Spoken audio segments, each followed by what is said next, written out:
probably have to do some mic sharing. But so I want to first start out the night. It's like, let's start with you, Rob Coneybeer. Introduce yourself and just go down the line. Yeah, so I'm Rob Coneybeer. I'm founder and managing director at Shasta Ventures. We focus on early stage IT. We're investing out of our third fund. We've been around for about 9 years. Probably the best known consumer companies we're known for right now are Nest Labs and Nextdoor.com and Mint.com. I'm Rob Trice with Swisscom Ventures, and if you don't know Swisscom, we're the AT&T of Switzerland. We're about the size of the Bay Area. That's the way you should think of us. So in relation to other carriers, we can't offer you a Vodafone or a Telefonica type revenue opportunity, but we're known for partnering relatively quickly. In terms of Swisscom, we have 89% of all SMBs in Switzerland have a relationship with us. We're one of the largest iOS penetrations of any country in the world, very high ARPU.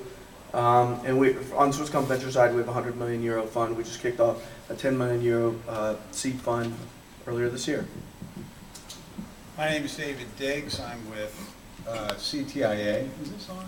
Yes. It's a chronic question. I should have said, can you hear me? Can you hear me? Right? Because CTIA, as at least a few of you seem to know, is the trade association that represents the wireless industry, principally in the U.S., but there has been a lot of international on that as well.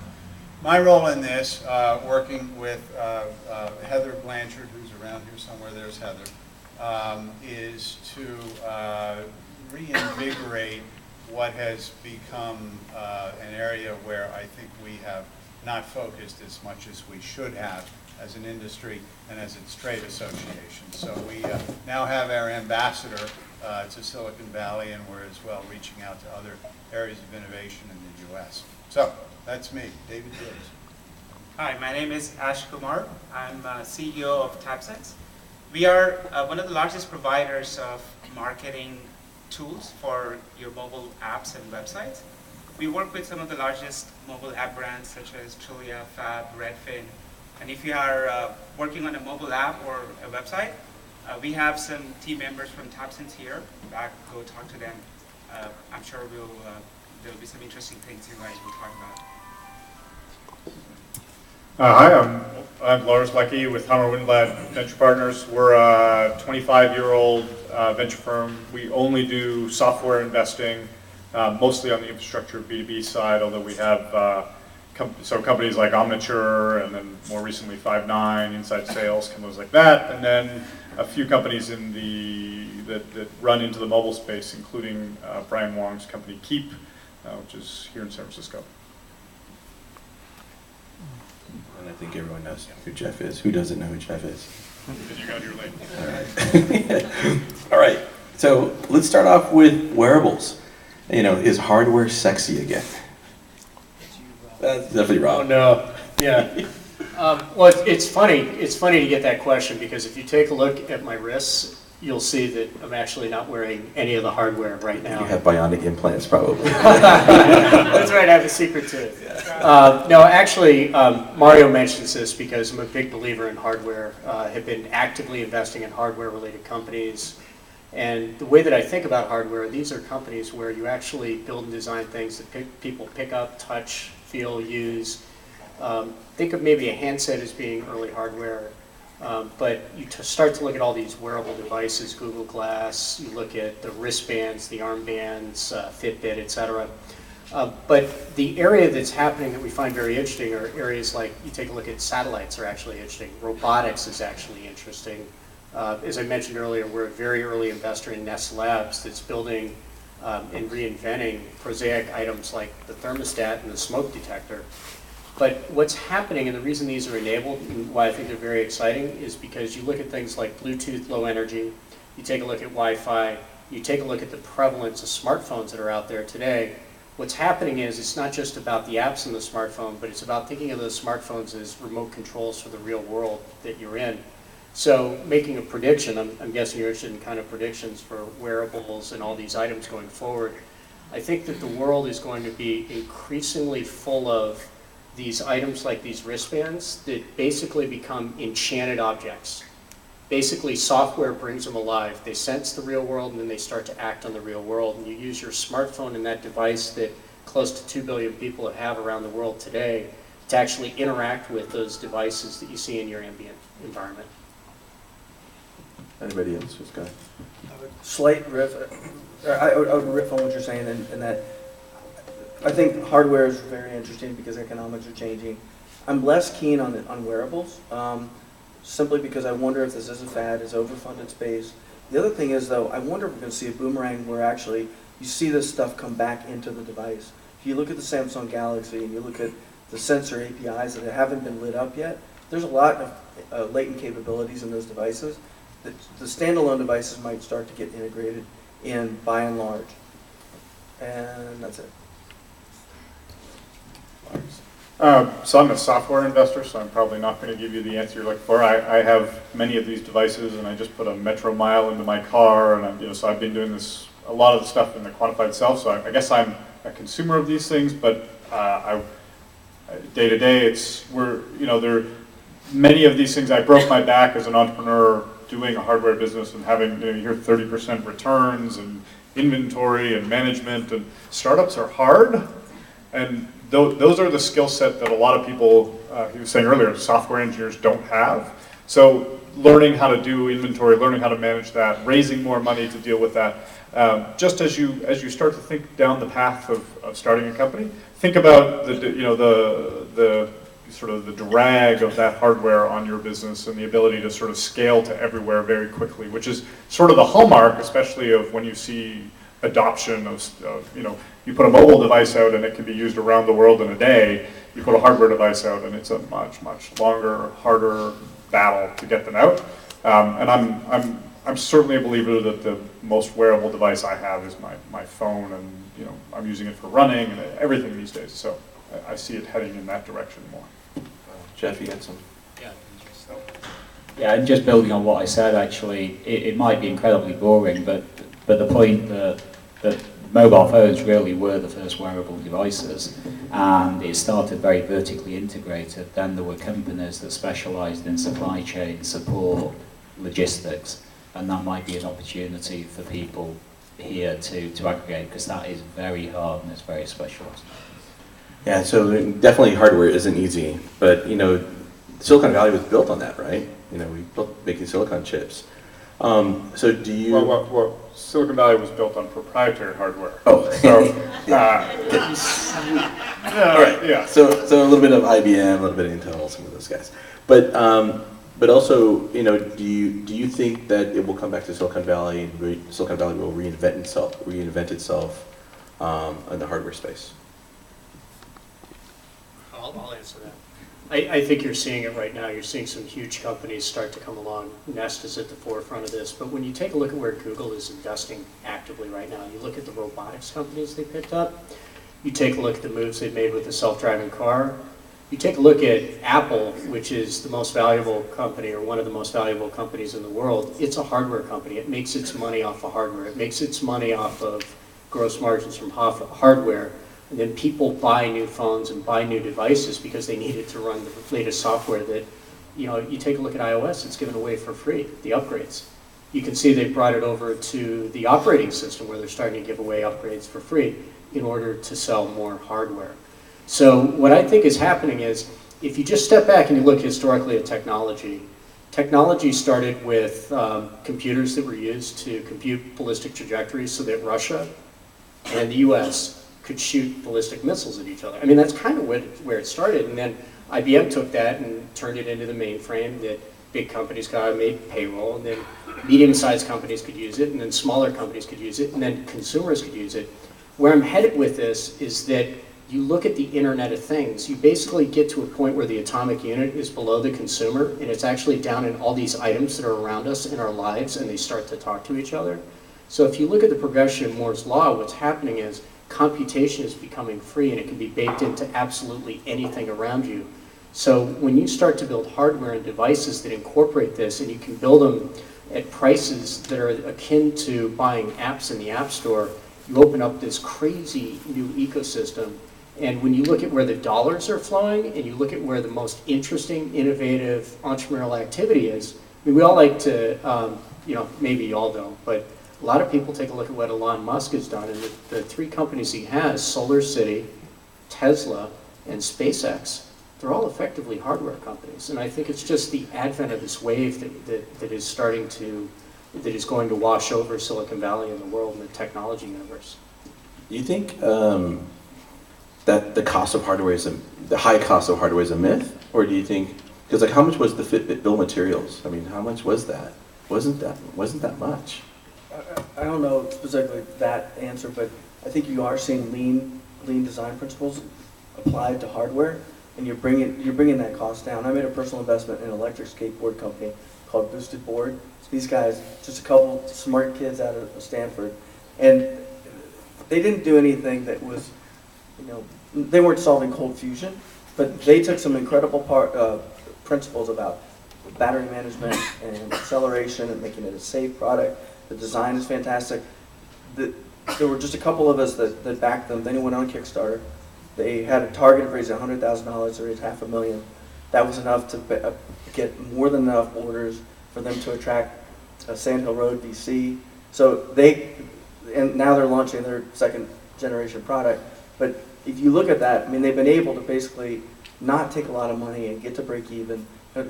Proof is still in the pudding. They're not on the shelves of Toys R Us yet. But I mean, you're seeing that ability to get going and get to a break-even point much lower and much easier and faster than it was in the past.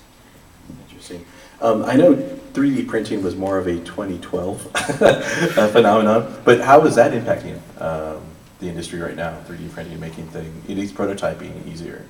And how have you guys dealt with anything with 3D printing?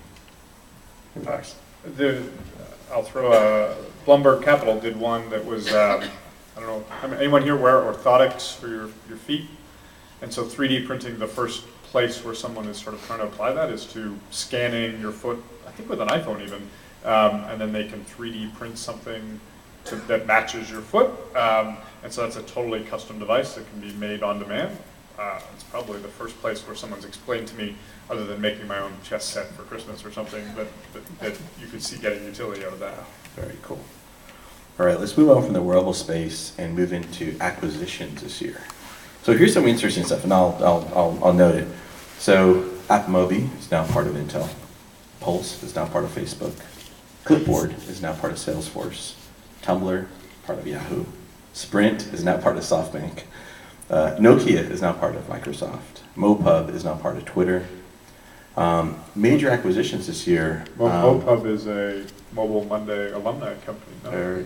Yes, it was. Actually, I don't know if you were on the panel that year. We announced it. What have you guys seen, at least major acquisitions this year, and at least in the fields that you guys are focused on? And what do you guys think what 2014 will have in store? Wow! Did I just name all the awesome acquisitions this year? Is it? So I think there's a ton of other acquisitions that are occurring. I think you're seeing a lot of distressed sales. So for instance, I don't think Nokia wanted to sell. BlackBerry, who the heck knows what's going to happen? There's a lot of turnover happening amongst the big boys, kind of the wireless 1.0 to the wireless 2.0 era. The interesting thing for me is we didn't see the Series B crash like we thought, where we'd have thousands of companies, running for the exit doors. But the other thing that I think you have to keep in mind is that on the acquisition side, there's all these guys that are talking about the quick flip. There are only so many companies that a large company can digest. And you just got to keep that in mind. So a lot of folks are just getting into the business thinking that they can just do the quick flip and name the standard cast of characters. But they've got a budget, an acquisition budget, and they've got to be able to integrate all of those different companies into their operations. So I think it's dangerous for a lot of people to assume that model, that gravy train is just going to continue. And I think already we've seen, with 2008, we saw people pull back. And there's still an assumption that I can build this and I can just sell it to Facebook. I don't think it's that simple. So I think that part of what you're seeing right now, there's a relatively robust, probably more robust exit market in terms of IPO alternative than there has been since I don't know, .com era type time frame. I mean, it's been building slowly, but it's about as strong as you could expect as an exit market. And for a long time, that means the last 8 years, the exit market has been primarily to large companies, a sort of acquisition model. So I think you're starting to see companies that they have alternatives to that. So you're seeing the prices of some of the growth companies and stuff, they're starting to get inflated, started going up towards this sort of IPO alternative pricing. I think that will continue into next year. I think you're going to see, there is such a dislocation right now between call it the old mobile and the new mobile, call it the old infrastructure and things like what Swisscom is building, the new infrastructure companies, what AWS is doing. There is such a massive dislocation there that you are seeing people starting to have to do things in a hurry, move from an old technology set to a new one. And I think that's what's driving, maybe not all the ones you said there, but a lot of the other acquisitions that are happening. They're particularly talking about the U.S. wireless community. The acquisition of Sprint by SoftBank, I think, is going to be one of the, we'll look back on that and say that was a remarkable inflection point in terms of the way the U.S. wireless market behaves. I think that's going to inject a lot of energy, capital, and is going to make that a much more interesting market space because I than think it has been. And when you couple that with sort of the rapid change in leadership that's taken place at T-Mobile, which has sort of been there but not been voting present on a lot of things. Don't want to speak ill of our member companies, but I think John Ledger, the new CEO, is one of the most disruptive leaders to come along, and he's put together decent back-to-back quarters. Yeah, so how many people are familiar with SoftBank here in Japan? Experiencers. All right, so their model is completely different. Their model is like Comcast. So so if you want to watch HBO, so typically the model today we have operators, you can only watch HBO for 20 hours a week. Yeah, if you want more, you got to up it. So that's the current model we have today. SoftBank flipped the model in Japan. It says, you want access to ESPN streaming? Yeah, it's $5 a month, but it's unlimited streaming. All the data you want, you can watch all the games you want, et cetera, et cetera. And there's no price tag on data. It's all about services. And I think that's going to be probably a major disruption in the US, at least for the service providers, because they're not going to go like, oh my gosh, so yes, they're providing unlimited data for all these different services, but of course they're subscriptions, right? So just think about that. It's like, think about your cable and satellite services and how could those apply into the telco space. And I think SoftBank has a really good model and business plan around that. Although in Japan, the infrastructure is completely different, and they're... Mark, I just throw out, Swisscom launched last summer another different model, which is pretty cool. So you can eat whatever you want, all you can eat, but basically it's a level of service difference. So it's like a platinum, gold, silver. So it's kind of like if you want the express lane, you pay extra. But if if you want to make sure that when you're in that soccer stadium, you've got full bars, you pay extra. But if you're okay, just dribbling along in the slow lane, that's fine too. So you pay according to that speed and that reliability, as opposed to per minutes or megabytes or anything like that. Yeah, so Dave, I mean, this kind of leads up into a lot of stuff that CTI has been focusing on. Okay, so basically, we built some awesome freeways. We have awesome spectrum. How many people think spectrum's unlimited? Bandwidth is unlimited. Yeah, okay, good. Whew. Okay, don't have to educate How many there. people like GPS? Oh, yeah. We had a huge problem with that this year, right? Yeah.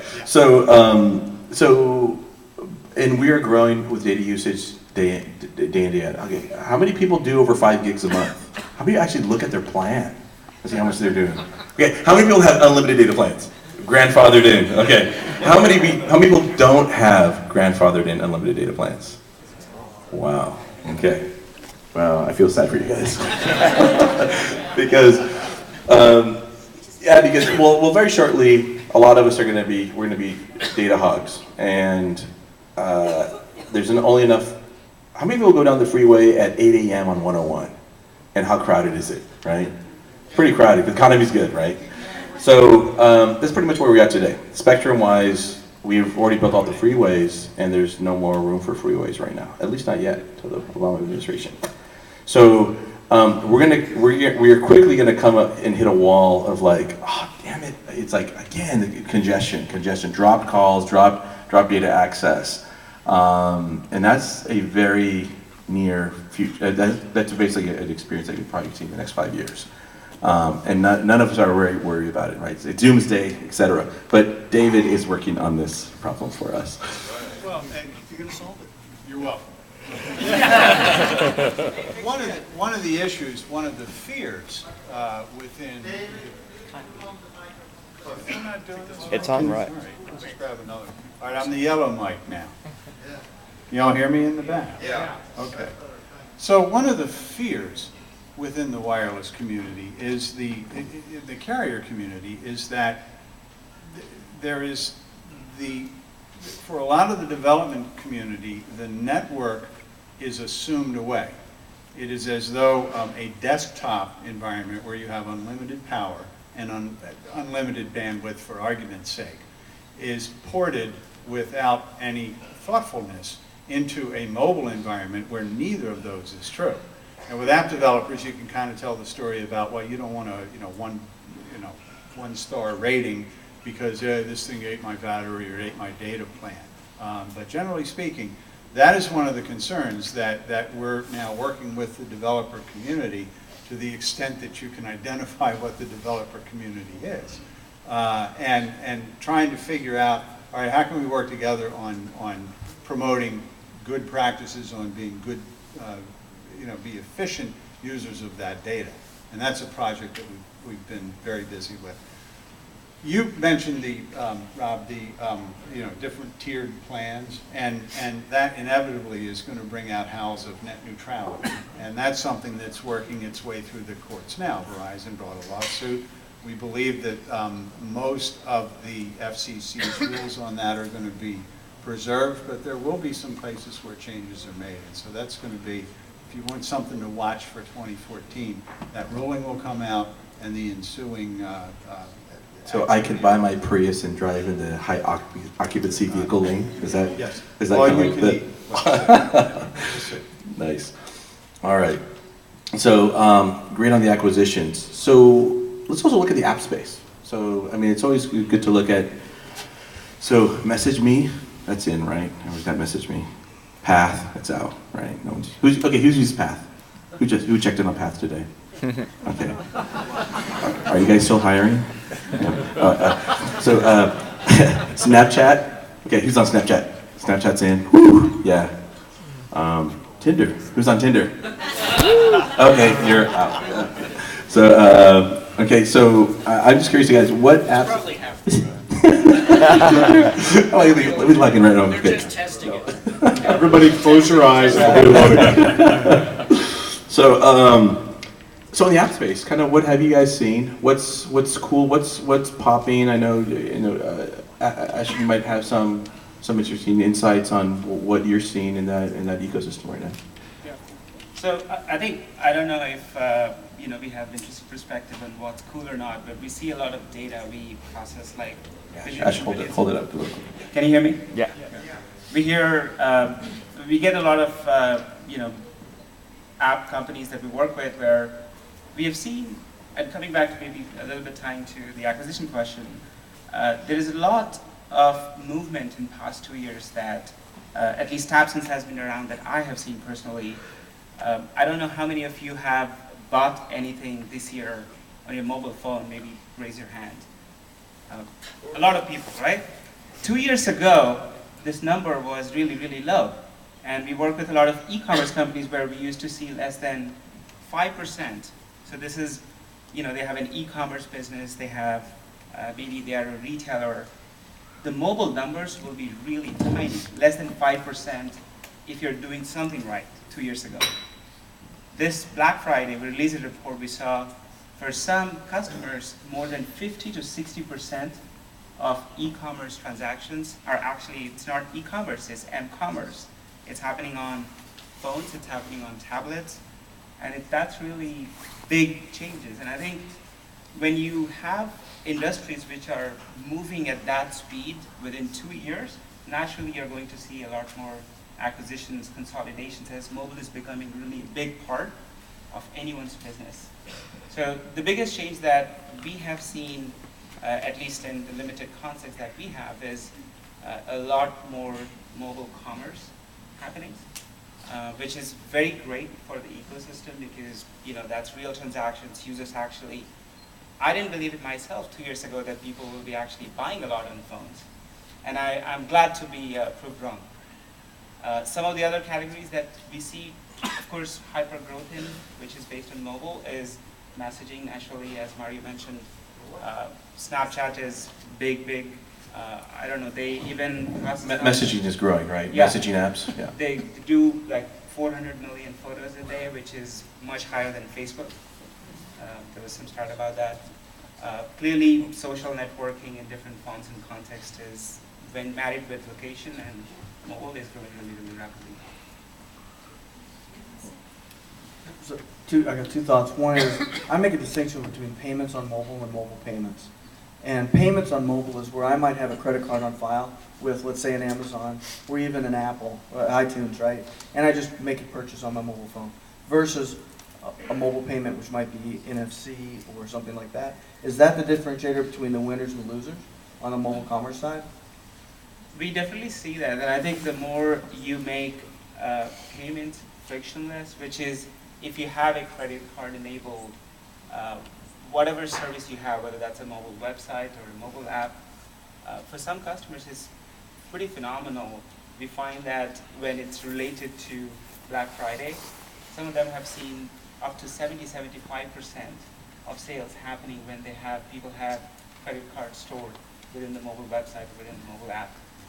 The NFC part, I mean, I would love to get your opinion on, but I still see fairly young. Definitely I feel there is a lot of opportunity with iBeacons, which was the new thing released from Apple, and fingerprint sensor. If they open up an API maybe a year from now, that could be really phenomenal. I mean, how many of you enjoy waiting for line when shopping in a mall? No one, probably, right? So if you can make it frictionless with physical payments, but I feel like the technology, the end user applications are still not there. Square comes, to my mind, which is, solving it the right way. Yeah, just on NFC, I'll just hit that because I've had the fortune or misfortune of making a couple investments in that space. And it's been amazing to me that you've had particularly carriers and the device guys fighting over a market. There's a guy named Hans Reiskes from Sequence Software. He talks about how they're fighting over a market with $0 million and 0 million devices. And they've been doing this for 8 years. And I think that next year, this is one of my prognostications for 2014, is it's going to be put up or shut up for NFC. Because I think the ISIS guys, they can't continue to spend as much money as they have. And, Sprint guys are rolling out, but I think it's going to be put up or shut up. You've seen some good traction in Europe, but I don't know if it's actually going to come here or not.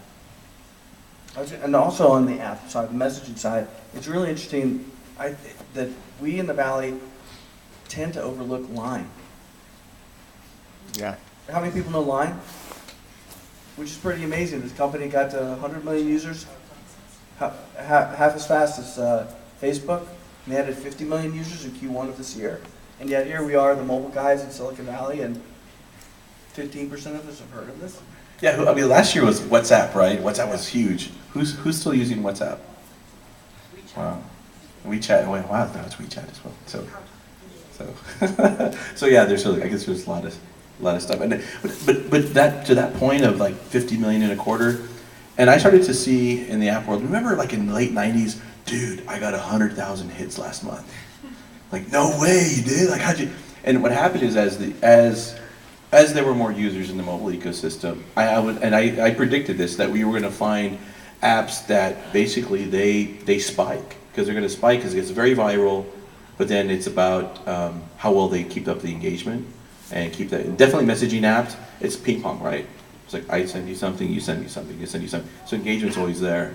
It's just trying to maintain that, right? But on any one network, I mean, I've got a whole folder on my phone I mean, I've got a Beluga. Remember Beluga? I mean, oh, you know, because I test all these things. I'm sure you guys do. And it's just like a folder I'll just drag in to go there to die, right? And so I have a MySpace account too. I haven't been on it for 5 years, right? What kind of? I think that's the interesting thing is how do you drive and retain loyalty on these social networks and the messaging apps? Yeah. I think it's gonna be through acquisition. I think basically it's how you're gonna keep on growing is acquire. Yeah, So I one mean, as far as- observation. Sorry. All I was going to say is for one observation, for sure, for everybody in this room, there will be one or two apps that explode like wildfire across the mobile ecosystem next year. We don't even know what they are yet. So you look at, nobody's even mentioned QuizUp, which is, you know, the flavor of the month right now. There's Whisper, which is at huge volume right now and nobody's heard of. Same thing you were talking about, Line. Because when you step back and you look at what's happening in the mobile ecosystem right now, it's flatter than it's ever been before. You know, a few years ago, it would have still been controversial to say Nokia is going to go back to building rubber boots as their primary business. And people wouldn't have thought that BlackBerry would be quite where it is right now. So you have two platforms that serve basically 2 billion people around the world. It's the first time you've had such a flat platform.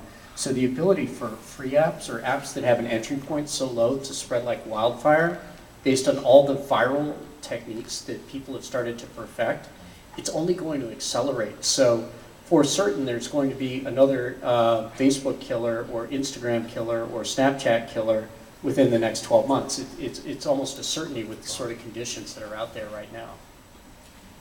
Yeah, which I think is great for the ecosystem. I mean, it may be bad for Facebook, maybe not, they will just buy it, right? But I feel with this kind of exposure, I mean, for the first time ever, and correct me if I'm wrong in the carrier side, for the first time ever, I feel there is an opportunity where you could build a massive global business, no matter whether you are in Boston, whether you are in Hong Kong, or whether you are in San Francisco. And that's really empowering and enabling, and going back to Geoff's presentation, which is, at the end of the day, it's about people. And if you do something around people, whether that's, you know, the new innovations in, if you look at an iPhone, they have the motion sensor, and I'm in love with this app called Moves, which is really amazing. And look at the UI, and they track how much you've walked and so on. Probably no one has heard about. But there are so many interesting concepts that relate to your daily life, that relate to who you engage with. At the end of the day, people to people, that's really, really incredible and powerful. So